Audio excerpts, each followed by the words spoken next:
All right, it's Thursday. Let's go. Just got out of my BNI meeting a little bit ago. Got the day started. It's raining. I have two jobs. If the rain keeps up, the outdoor job is going to be pushed to tomorrow. And I got another gig where a guy wants to have the insulation moved in his attic so that he can do a remodel. He doesn't have the ladder to get up in there. He doesn't want to get up in there. I'm charging him $150. It's probably going to take me an hour, right? So, guys, there's work out there. There's money out there. So just go find it. You know, I'm going to interview a guy here soon who has built vast wealth doing only what people don't want to do, and he's built vast wealth. So that's another video. Anyways, I talk a lot about entrepreneurship, how to generate money, belief in oneself, motivation, yada, yada, yada. This Friday, I'm going to rehash music for the Get to Know the Northman series. I haven't been doing that, and I'm not following through with my commitment, and that's a problem. If you are consistent in small things, you will be rewarded with great things. That is true. But I wanted to talk about, go to a different page here, if you will. If you're someone who doesn't want to be an entrepreneur, you don't want to own your own business, you want to actually work for someone, you like the idea of the security or the perceived security of a job with benefits, health insurance, consistent pay, etc., etc. If you're one of those people and you're someone who's entering the labor force for the first time, okay?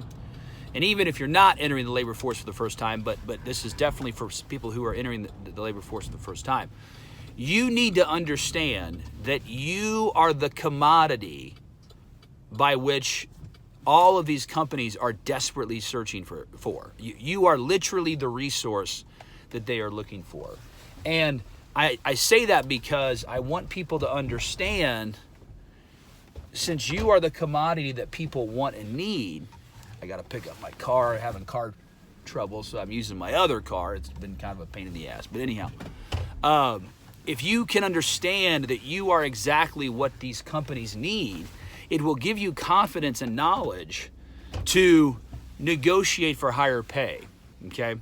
So I'm going to touch on 2 points. I'm going to touch on, first, belief and understanding that you are exactly what these people need. Sorry, I'm backing up while I'm doing this video. I got to do a better job of these videos. But anyways, you got to know that you are what the companies want and need. You are the commodity. This is kind of a gross thing to say, but I always describe it this way. Whether it's a male or a female, it doesn't matter. These companies need employees. They need professional employees. You are the professional employee in waiting. Essentially, you got the dick and they want the dick. It doesn't matter if you're a female or a male. The statement is true. You got the dick, they want the dick. You are the commodity. You are exactly what they need to have the business get done in the manner with which they need to get the business done so they can be profitable. You have to know that, okay? Now, once we know that, once we understand that, we can, from that logical base, be confident in asking for a raise. If we get a job offer by one of these companies that are desperately seeking a professional employee, we know, okay, I'm that professional employee. I'm that person who they need. I got the dick. They want the dick. If you know that and have that logical knowledge, you can then think tactically about how, sorry, I'm still backing up, picking up my car. But you can then think tactically about how to ask for a raise and the dollar amount. So I was speaking to a young guy. He's a business owner himself, but he's trying to get a job. He's got an Instagram page. And I was talking to another individual, young gal, who's applying for positions with law firms. And I told them both the same thing. If you get a job offer, and let's just give a specific dollar amount but is arbitrary, but for the purpose of the discussion, we'll do it. Again, you have to know that you are the professional employee they want. So you are the commodity. They want you. They need you. This is someone, if you're not trying to do your own business and you want to work for somebody, they need you. Now, what you want to do when you ask for the raise. If the employer says, hey, we like your resume, we want to hire you, they're not going to say it that way, but just bear with me here. If they say, hey, we're going to offer you this entry-level position, we're going to pay you $50,000 a year. Hey, thank you so much. What I really need to accept the position is $55,000 a year. What you want to do when a company offers you a position and offers you pay, you want to at least get a raise and or give a counteroffer that will pay for your student loans if you have any coming out, as well as, if you're a real savage, not only pay for your student loans, but also allow you to put $500 a month into your 401k or company Roth IRA, whatever they have. So again, if let's say you're coming out of college and when my wife and I were paying for her student loans, it was $500 a month. So let's say you're coming out of college, you have a $500 a month student loan payment, but you also know, hey, I'm 22 years old. The sooner I can start investing in myself, the sooner I can do it, the sooner I can retire and have more wealth. So if going with those numbers, $500 a month student loan payment, you also want to put $500 a month into your 401k, which totals $6,000 a year. What you want to do is whatever percentage is required to hit those numbers, that's what you want to try to shoot for. So if they say, hey, $50,000, hey, great. You know what I really need? I need $57,500. Here's why. It's going to make more sense. I'm coming out, ready to work, but this is really a better starting pay for me. Let me know what you think. They may say yes. They may say, you know what? That's fine. But even if they counter and say, you know what, we can't do 57.5 or we can't do 55, but we can do 55 or we can do 53.5. That's great. If you can get a counter offer and a raise where they are paying for you your student loans and or allowing you to fund your 401k, that's how you want to think about it. That's how you want to think about negotiating for higher pay at the point of a job offer. Don't think about it from it's uncomfortable, I sound greedy. Don't think about that. Trust me, the companies aren't thinking this way. They're thinking all nuts and bolts. They're thinking all bean counters.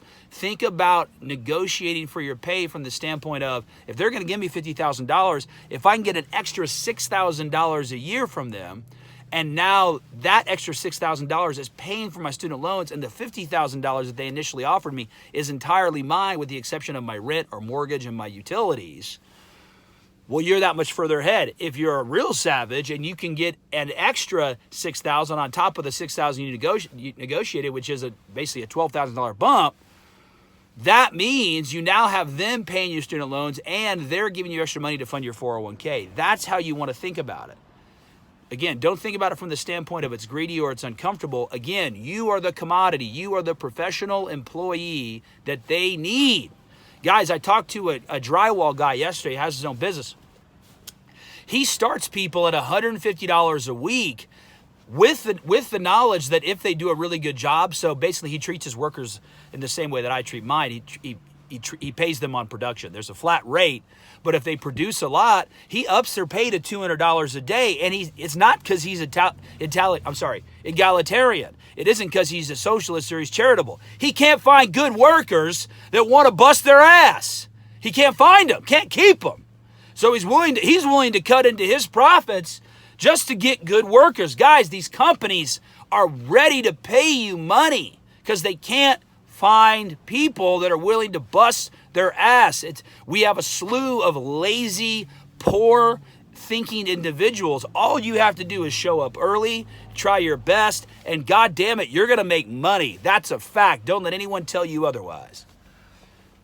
That's a side note. But remember, I know I've repeated myself a few times, one of the meanings of Kung Fu is mastery through repetition. You are the commodity. You are what the employers need. You are the professional tool that is necessary for them to facilitate their business. Once you understand that from that ethical, logical position of strength, negotiate for higher pay at the offer, and think about your debt. Think about your retirement. Don't just give some arbitrary number that doesn't make sense. Try to get at least a raise that's enough, or try to get a higher pay rate that's enough to at least pay for your student loans that's on top of the offer they already gave you. That's just a no-brainer. If you don't have student loans, if you're one of those wonderful people, good for you. Get a bump in pay that where they fund your 401k. And if they got a match, if you can put $500 a month into the 401k and they're going to match 15%, well, now you're putting $650 a month into your 401k, all because you asked for more money, because you know you deserve it.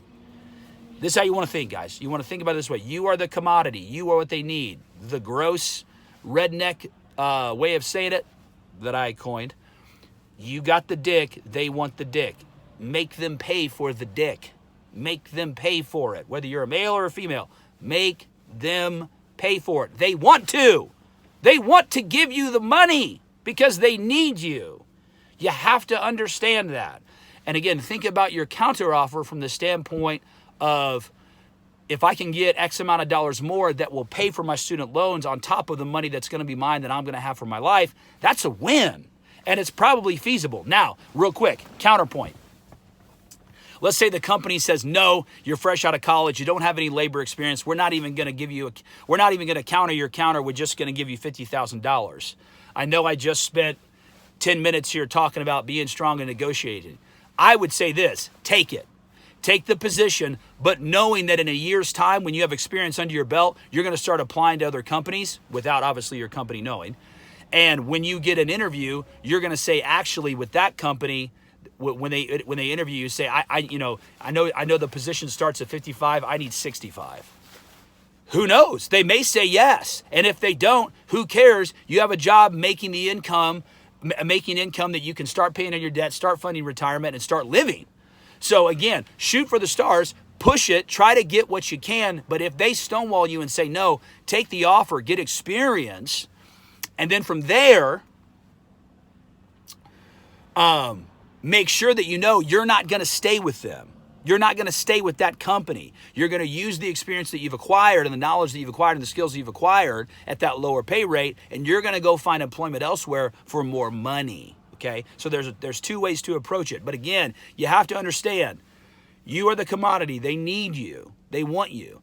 When they give you an offer, ask for a bump that at least pays your student loans. If you're a savage, to be honest with you, I don't know if I could. I talk a big game, but sometimes I'm not as brave as I'd like to be. If you can get them to give you a bump where your student loans are paid and your 401k or Roth IRA or company employment plan, whatever is funded, more power to you. Do it. If they stonewall you and say no, take it, get experience, and in a year, move on. Move on. You're worth it. Okay? They need you. You got to understand that. Okay? If you've liked the content, like, share, subscribe. If you've hated it, send it to someone you hate.